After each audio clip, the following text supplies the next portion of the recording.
Shalom, shalom!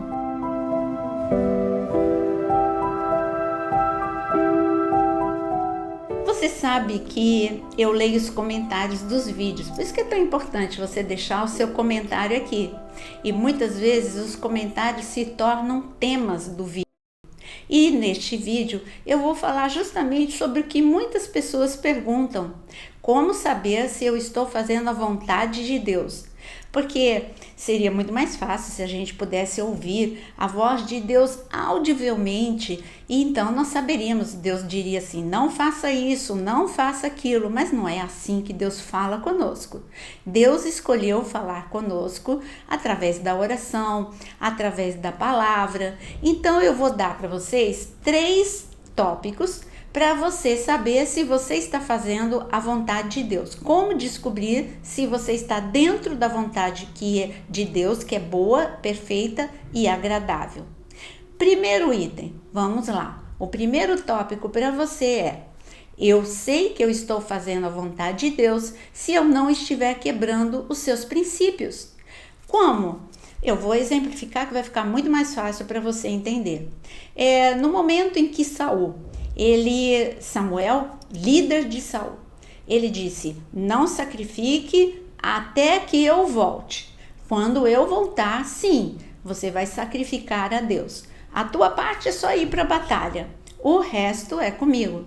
Na verdade, Samuel, como líder espiritual e orientado por Deus, era um teste para Saul. Saul, o teste da obediência. Mas Saul falhou nesse teste da obediência ao seu líder, que era Samuel, e acima de tudo a Deus. E ele quebrou esse princípio, obediência. Quando você está fazendo a vontade perfeita de Deus, é quando você anda em obediência à palavra de Deus. E o que é andar em obediência à palavra de Deus? Não é muito fácil às vezes, porque Deus fala que é para perdoar os inimigos e amar os inimigos. Eu já vou estar quebrando um princípio de Deus quando eu deixo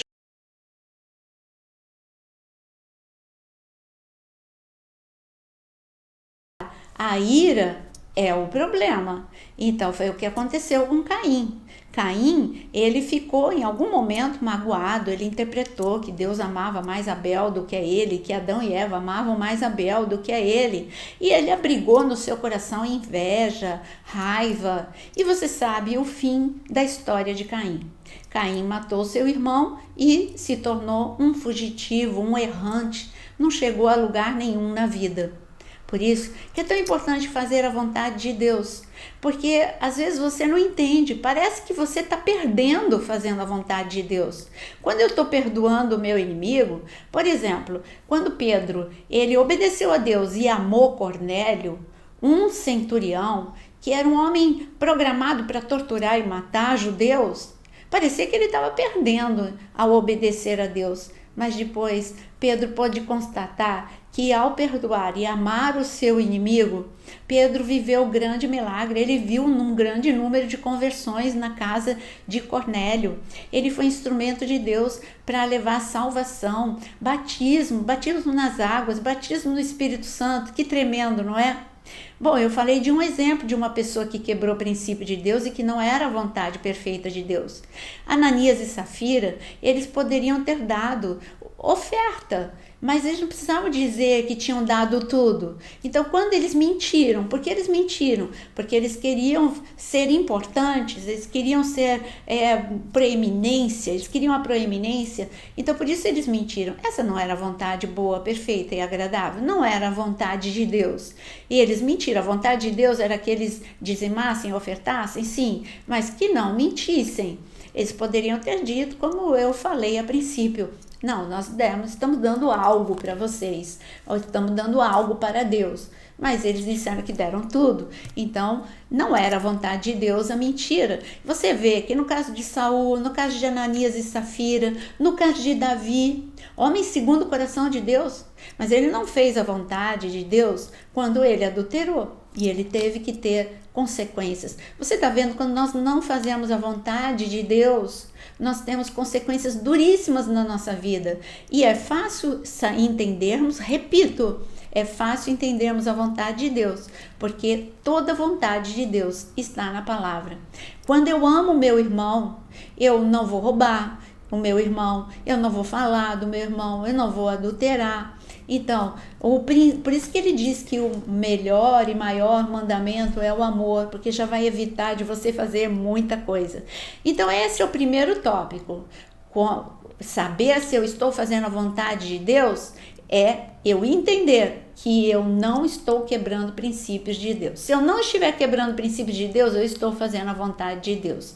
Jesus, ele disse, o meu combustível, a minha comida é fazer a vontade de Deus. E número 2, como entender se eu estou fazendo a vontade de Deus ou não? Eu vou identificar quando a paz de Deus se torna árbitro no meu coração. Eu sei que você às vezes não entende o que é a paz de Deus ser o árbitro. Árbitro, o juiz do seu coração. Tá sentindo paz? Então vai. Mas analisa que tipo de paz que você está sentindo. É claro que eu vou dar um exemplo para você. Ana, mãe de Samuel, quando ela subia à casa de Deus, ela não tinha paz. Ela estava na casa de Deus. Ela estava lá no monte, levando sacrifícios, adoração a Deus, mas ela não estava adorando, ela não estava orando. Ela estava com a sua alma angustiada e ela chorava e só olhava para Penina. Então não adianta a vontade de Deus não é que você vá para a igreja e fique olhando para o teu irmão, o que ele está fazendo com você ou não. Vá para a casa de Deus e olhe para o Senhor que não falha com você. Ele não falha, as pessoas sempre vão falhar, mas ele não falha. Então fazer a vontade de Deus é você ter essa paz. Não, tudo bem, a pessoa pode até não estar agindo bem comigo, mas eu estou fazendo a coisa certa, eu estou servindo a Deus, eu estou amando o Senhor, estou adorando ao Senhor. Quando Ana decidiu fazer a coisa certa, que era a vontade de Deus, qual era a vontade de Deus para Ana? Que ela orasse. Simplesmente orasse e cresce. Quando ela decidiu fazer isso, ela orou. E quando ela orou, ela não saiu de lá com uma tomografia ela não saiu de lá com uma ultrassonografia mostrando que Samuel já era uma realidade no seu ventre. Ela saiu de lá com a certeza de que Deus tinha ouvido a sua oração. Ela nem tinha ainda concebido, mas ela já saiu dali, ela orou e ela saiu aliviada. Ela não enxergava mais Penina, ela não enxergava mais ninguém, ela só enxergava a promessa de Deus e a certeza de que Deus tinha ouvido. Então a vontade de Deus é que você ore e você creia e não se desespere e tenha a paz que é o juiz do seu coração. Não adianta as pessoas como Penina ou outros dizerem, mas você não está grávida, mas a tua oração não foi ouvida, você tem paz no teu coração. Eu tenho certeza de que Deus ouviu a minha oração. A outra situação, a terceira e última situação, para você identificar, eu tenho falado desde o início do vídeo. A vontade de Deus, ela é boa, ela é perfeita e ela é agradável. A vontade de Deus, eu repito, ela é boa, ela é perfeita e ela é agradável. E como eu vou saber se eu estou... Porque se a vontade de Deus é boa e perfeita, a minha vontade, muitas vezes, é uma vontade não boa. E Deus, ele vai permitir que eu ande de acordo com a minha vontade? Sim, porque aí eu chamo, quando eu tomo uma decisão para minha vida, que não é a vontade de Deus, Deus fala, tudo bem, essa não é a minha boa, perfeita e agradável vontade, mas eu permito, é a vontade permissiva de Deus na sua vida. E como Jesus, quando ele foi para o Getsemane, ele tinha a vontade do Pai, que era boa, perfeita e agradável, e a vontade que ele sentiu naquele momento de grande aflição, grande dor, Ele disse: Pai, se possível for, passa de mim esse cálice. É claro que Sadraque, Mesaque e Abdenego prefeririam não passar pela fornalha, mas eles escolheram a boa, perfeita e agradável vontade de Deus e experimentaram a presença de Deus no meio da fornalha.